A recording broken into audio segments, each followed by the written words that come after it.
Dès lors que le Covid-19 a été qualifié de pandémie par l'OMS, l'équipe de biotechnologie médicale de la Fondation Masser a pris l'initiative, en s'appuyant sur l'expertise et le savoir-faire en matière de développement de kits de diagnostic, de se lancer dans le développement d'un kit de diagnostic du SARS-CoV-2 basé sur la méthode PCR en temps réel, telle que préconisée par l'OMS. L'objectif de cette équipe de biotechnologie médicale a toujours été pleinement inscrite dans les orientations stratégiques de la Fondation Masser, à savoir développer des produits 100% marocains à forte valeur ajoutée, avec une haute performance et un coût maîtrisé, de telle sorte à répondre aux besoins nationaux en matière d'innovation et renforcer la sécurité sanitaire de notre pays. Le centre est composé d'une vingtaine de chercheurs.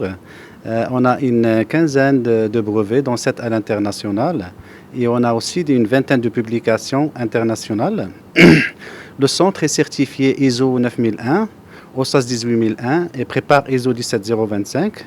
Le centre est aussi certifié comme centre africain pour le diagnostic des maladies infectieuses et des cancers. Voilà, le centre de biotechnologie médicale au sein de la Fondation Masser travaille depuis une dizaine d'années sur plusieurs kits de diagnostic. Notamment, on a développé un kit de diagnostic pour le cancer de sein, pour la leucémie et pour la tuberculose, mais aussi pour l'hépatite C.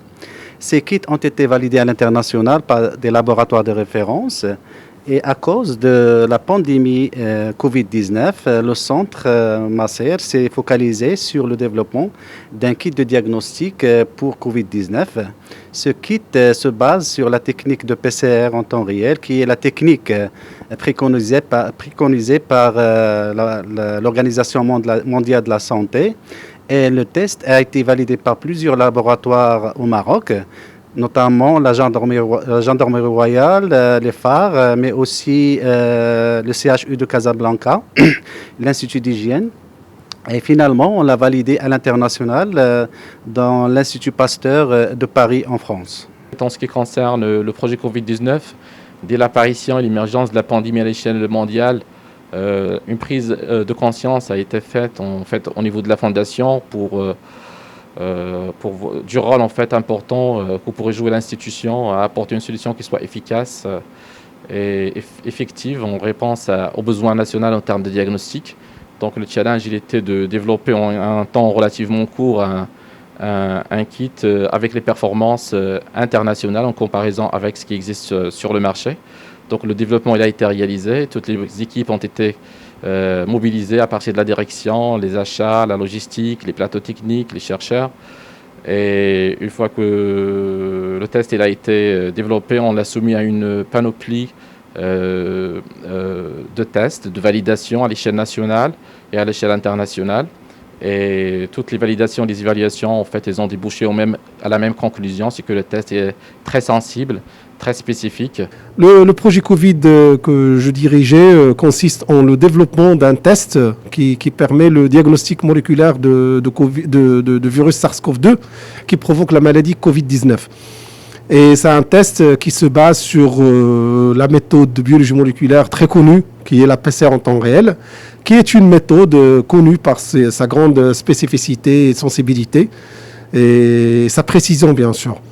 Donc, avec une équipe constituée par 5 personnes, 5 chercheurs et chercheuses, nous avons pu, en un temps record, de développer ce projet en moins de 2 mois, avec toutes les validations nécessaires. Certes, après le développement à l'échelle de laboratoire et la validation à l'échelle de laboratoire, nous avons aussi validé notre test par des experts dans le domaine, des labos de référence. C'est une validation clinique qui a été effectuée par les laboratoires de forces armées royales, comme les laboratoires de l'hôpital militaire, laboratoire de la gendarmerie royale, ainsi que les laboratoires qui sont liés au ministère de la Santé, comme par exemple le CHU de Casablanca, laboratoire de bactériologie et virologie au CHU de Casablanca, ainsi que les laboratoires de l'INH. En plus de ces validations cliniques à l'échelle nationale, nous avons aussi validé notre test à l'échelle internationale par le laboratoire de référence pour l'OMS qui est l'Institut Pasteur de Paris. Toutes ces validations ont démontré d'une façon claire et nette que notre test il était de grande sensibilité et spécificité qui va nous permettre de le mettre dans le marché le plus vite possible. En fait, nous sommes en train maintenant d'avoir toutes les autorisations nécessaires de la part du ministère de la Santé pour qu'on puisse le mettre dans le marché. Et Inch'Allah, on va pouvoir produire 10 000 tests vers la fin du mois de juin. Et ça va être une production qui est orientée vers pour tout ce qui est besoin national pour l'instant. Et donc, à partir du moment où on va satisfaire le besoin national, on va pouvoir aller à exporter notre test à l'extérieur du Maroc, pourquoi pas.